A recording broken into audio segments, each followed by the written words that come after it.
ওবরি খাবার সামনে করে আজকে তো বসে রয়েছো। আজকে দুপুরে কি কি আইটেম করেছি দেখো, তোমারে দেখাচ্ছি। আর তুমি তো ভাত খাবা তাই না?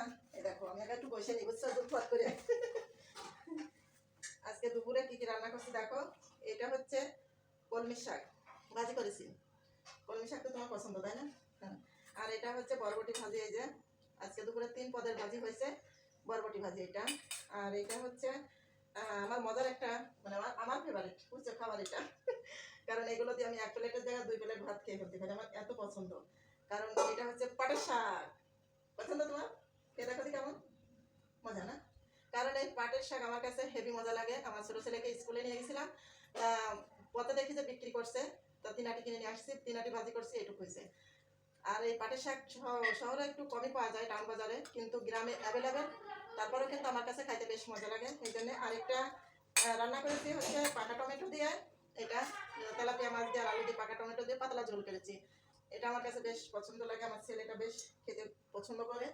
বুড়িকে আমি এখন ভাত খেয়ে দেবো। ভাত খাবে, প্লেট নিয়ে আসি। এই যে ভাত হচ্ছে আমি আগে থেকেই বেঁধে রেখেছিলাম ওর জন্য। লেবু নিবা? লেবু দিয়ে এই যে পাটের শাক নিছি, তার সাথে আর 1 পিস লেবু নিই। লেবু দিয়ে খাইতে কিন্তু বেশ মজা লাগে, বুঝছো। শাক দিয়ে খাইতে হেভি টেস্টি লাগে। তো এই ছিল আজকে দুপুরের আয়োজন।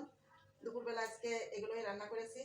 তা শাক ভাজি আমার কাছে সেই মতো, বাচ্চারাও যাতে খায়, কারণ অনেক বাচ্চারা আছে শাক পছন্দ করে না, খালি শুধু মাছ গোশ খাইতে চাই। আসলে কিন্তু শাক খাওয়ানো ভালো। তো আমি আজকে 3 রকমের শাক ভাজি করছি। এই যে 3 রকমের শাক। কলমি শাকটাও উপকারী, পাটের শাকটাও কিন্তু সেই উপকারী, আর এদিকে টমেটোর তরকারি আছে, এটাও কিন্তু উপকারী। এখন হচ্ছে আমার হাতে খাইতে আবারও বেশ পছন্দ করে, তো এই জন্য ওকে একটু খাইয়ে দিচ্ছি। ও খুব মজা পায় আমার হাতে খাইতে। ছোট মানুষ না, খাওয়াই দিতে হয়।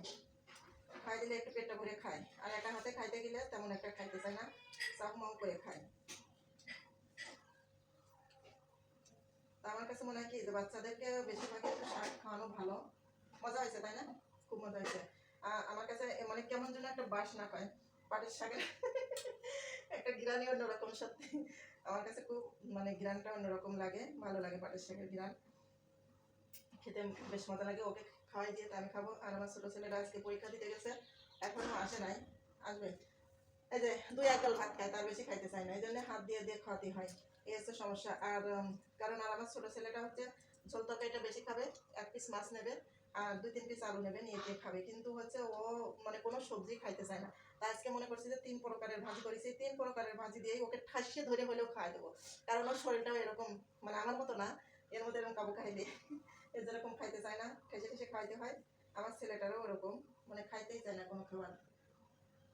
ভালো লাগছে না শাকভাজি? প্রত্যেক দিনই খাবার, কারণ শাকভাজি আমার কাছে মজা লাগে, তোমাদের কাছেও মজা লাগবে। আস্তে আস্তে খাইতে খাইতে অভ্যাস করতে হবে, বুঝছো। অভ্যাস করলে কিন্তু খাওয়া যাবে। ঝোল তরকারি দেবো একটু এর ভিতরে। আজকে আপনাদের কার কি দুপুরবেলা আয়োজন হয়েছে একটু কমেন্ট করে জানাবেন। আর আমি আজকে দুপুরবেলা কি কি রান্না করছি সেগুলো তো আপনাদের সাথেই শেয়ার করলাম। আজকে কিন্তু আরেকটা জিনিস হলে ভালো হতো তাই না? ডাউল হলে ভালো হতো। সেই মজা। কারণ এই ভাজির সাথে, শাক ভাজির সাথে ডাউল হলে কিন্তু সেই মজা লাগে। কিন্তু আজকে ডাউল করার সময় পাইনি, দৌড়াদৌড়ি করেছি, স্কুলে গেছি, ছেলেকে নিয়ে আবার আসছি, তারপরে রান্না বান্না করছি, এই জন্য সময় পাইনি ডাউল রান্না করার। নাহলে পরে ডাউলটা রান্না করতাম। এটা কেমন লাগছে? ভালো লাগছে ঝোল তরকারি? এই যে 1 গাল 2 গাল 3 গাল খেয়ে আর খাইতে চাবে না, এই হচ্ছে সমস্যা। তারপরেও যেভাবে পারি আমি খাওয়াই না, খাওয়ানোর চেষ্টা করি। আরেকদম খাওয়া দাওয়া শেষ করে এখন দুইজনে বসে একটু আড্ডা দিচ্ছি, আর সবার অপেক্ষায় আছি যে কখন আসবে, তাদেরকে আবার খেতে দিতে হবে। তা সবাই ভালো থাকো, সুস্থ থাকো, আল্লাহ হাফেজ।